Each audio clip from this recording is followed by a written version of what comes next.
one step further in claiming that the very first initiation of our religion, its coming into being, is based on immorality.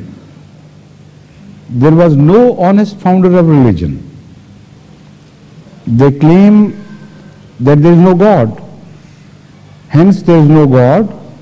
So why this fraud of people claiming that there is a God and somebody spoke to us?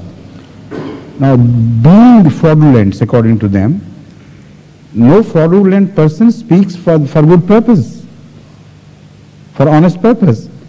So these people, according to the communist philosophy, were themselves great frauds who deceived and duped people for their own personal motives. And according to them, as he put it, those motives were to serve the cause of some hierarchy, some big people in the realm of religion or wealthy society or things. So the very first break of religion is dishonest and immoral. So how can you expect anything from such a thing which is basically fundamentally immoral itself?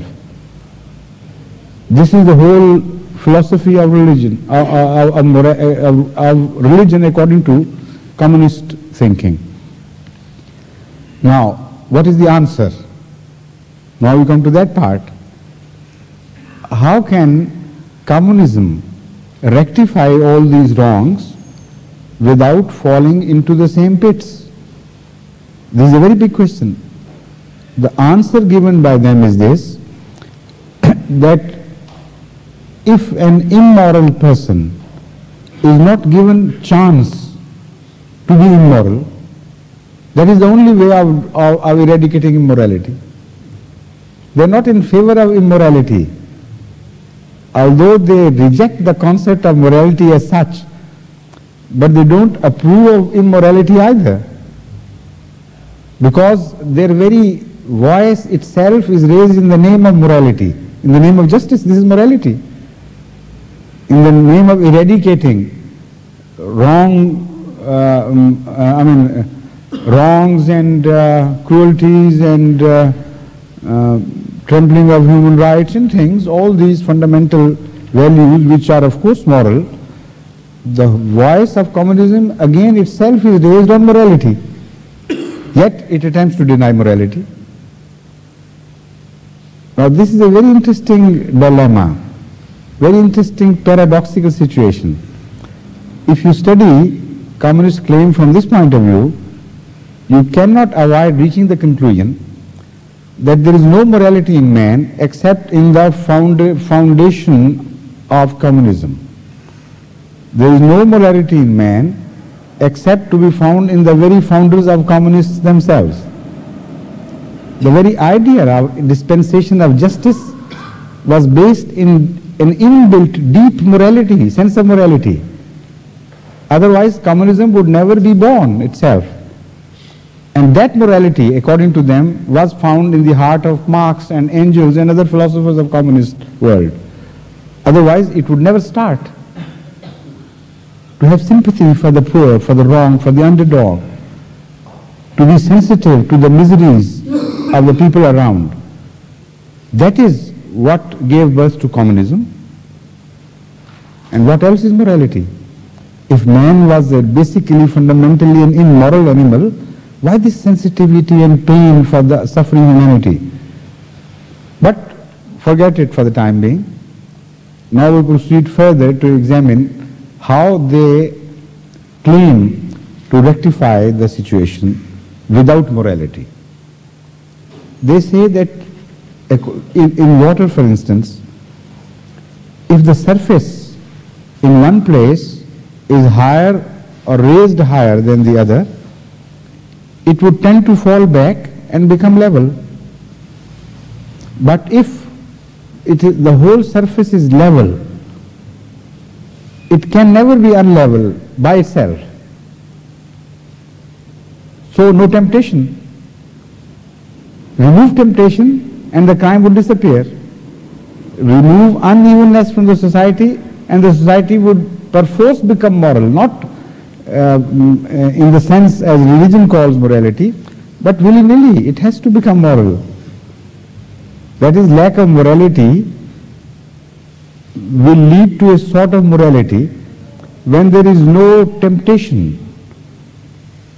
So perhaps the very first declaration of sin and crime with regards to temptation and its relationship to temptation was in the minds of the communist leaders. It must have been lurking behind subconsciously. So they thought, all right, eradicate temptation, and there you will be in a perfect society which has reached perfect equilibrium. So ups and downs should be removed. Now, according to various substances and their textures and their cohesive powers, the reaction of ups and downs is different. And there is always a fundamental relationship between the texture and how far ups and downs can be tolerated by a certain material. For instance, if you turn wheat into a heap, it can reach a certain height, not beyond, unless you artificially raise the height by giving supports from the sides. And after that, automatically the wheat grain would start falling and slipping down.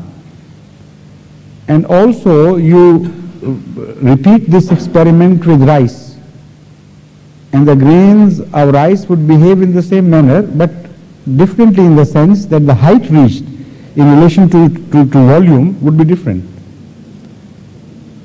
Try to repeat the experiment with a slippery surface grain, which is extremely polished and slippery. The height gained by that would be very little, very small as compared to the other. And now try to make a heap of water. It will be made but immediately fall down.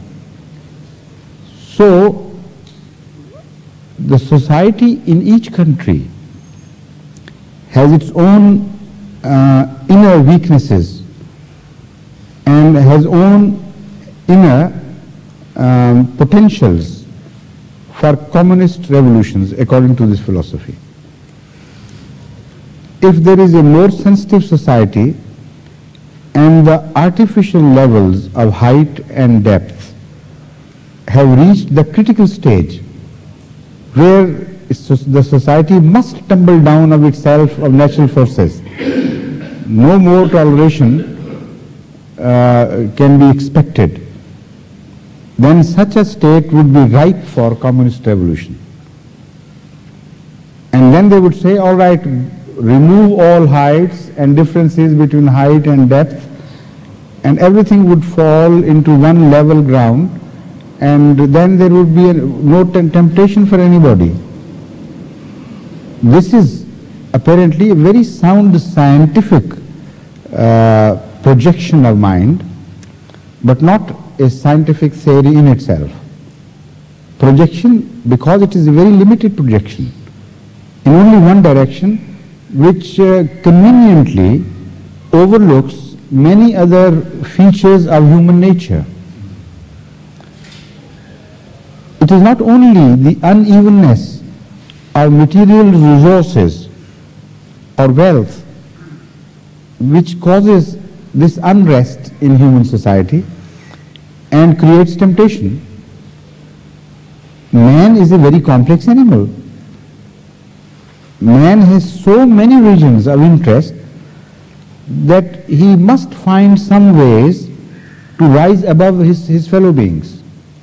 That desire to rise and gain more in any direction is so powerful in man that no communist philosophy or any attempt by any world government can eradicate this will in the man.